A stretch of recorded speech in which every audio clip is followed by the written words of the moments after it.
Philippe Vincent Foisy. Cube Radio.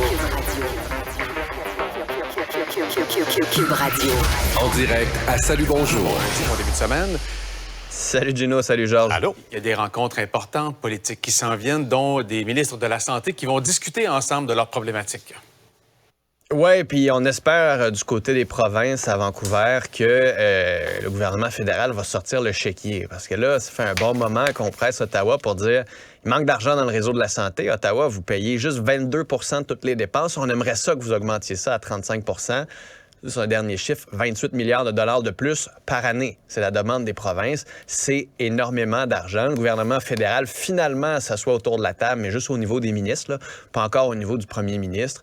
L'objectif d'Ottawa, ça va être d'en donner un petit peu plus. Pas ce qu'ils demandent, mais aussi et surtout de mettre des conditions. Et c'est là que ça risque de frotter un petit peu avec certaines provinces, notamment le Québec. Je relisais la plateforme libérale tantôt avant l'élection, mais ils disaient, nous, on veut embaucher plus de médecins, on veut embaucher plus de préposés aux bénéficiaires, on veut augmenter les soins en service en santé mentale, puis on veut augmenter aussi les soins en santé de longue durée. Tu dis, ça, c'est bien si vous étiez une province, mais vous êtes un gouvernement fédéral. Techniquement, la santé, c'est pas de vos champs de compétences, mais de plus en plus, le gouvernement fédéral veut mettre ces conditions. Politiquement, il va être en mesure de dire voici ce qu'on a fait, ça vous touche, c'est une priorité pour vous, on agit. Mais de l'autre côté, ils disent on veut aussi s'assurer que l'argent qu'on donne soit dépensé adéquatement. Donc, on peut s'attendre à ce que ça tiraille un petit peu, notamment avec le Québec. Oui. Mais tu sais, honnêtement, pour les gens qui nous regardent à la maison, là, au-delà des prérogatives fédérales, provinciales, ce qu'ils veulent, c'est une place à l'hôpital quand ils sont malades, c'est de voir un médecin rapidement. Donc, j'espère qu'ils vont rester très concrets, puis vraiment les yeux sur le ballon pendant toutes ces discussions-là. Là. Ouais. Mais c'est pour ça qu'Ottawa a une part de raison, d'une certaine façon, politiquement, d'agir de la sorte. Parce que quand il dit on va embaucher des médecins, voici 5 milliards de dollars. Tout le monde est pour. Le gouvernement dit non, nous, on veut dire ce qu'on veut faire avec.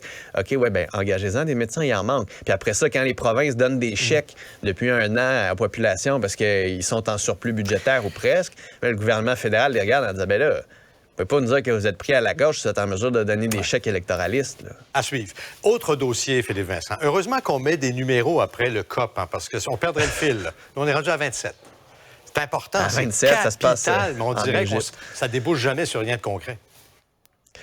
Ça débouche toujours un petit peu, mais ça va jamais assez vite pour le problème qui, lui, ne cesse de s'amplifier puis de prendre de l'ampleur. Les changements climatiques, ils ne regardent pas la COP en disant ils continuent de jaser, on va attendre qu'ils trouvent une solution, puis les effets catastrophiques, on va les repousser plus tard. Les effets, on les sent et ils s'amplifient. Et le problème, et c'est le thème principal de cette COP-là, c'est que ce sont les pays les plus pauvres qui payent le plus grand prix. Ils payent le plus grand prix parce qu'ils n'arrivent pas à augmenter leur niveau de richesse. Les pays de l'Occident, on l'a fait, nous, avec le charbon, avec le pétrole. Eux, on leur dit, faites pas ça, vous allez polluer la terre. Puis de l'autre côté, ils subissent les effets des catastrophes naturelles puis n'ont pas l'argent pour payer. Donc, ils veulent à la fois un fonds de 100 milliards de dollars par année pour les aider à cette transition-là. Ils veulent aussi que les pays du Nord, donc les pays les plus riches, payent pour certaines pertes qui sont encourues de leur côté à cause des changements climatiques qui proviennent du carburant fossile et autres, donc de cet enrichissement du Nord. Alors, il y a toute cette dynamique-là qui est hyper complexe, que les pays les plus riches ne se sont pas encore engagés à faire. Puis après ça, il y a tout l'enjeu de cibles, les cibles qu'on est encore en voie de rater, qu'on sent que c'est pas très sérieux. Le problème avec ça, parce que je viens de parler à Sylvain Gaudreault qui va être là-bas dans quelques jours, il me dit, c'est important, chaque petit pas est bon.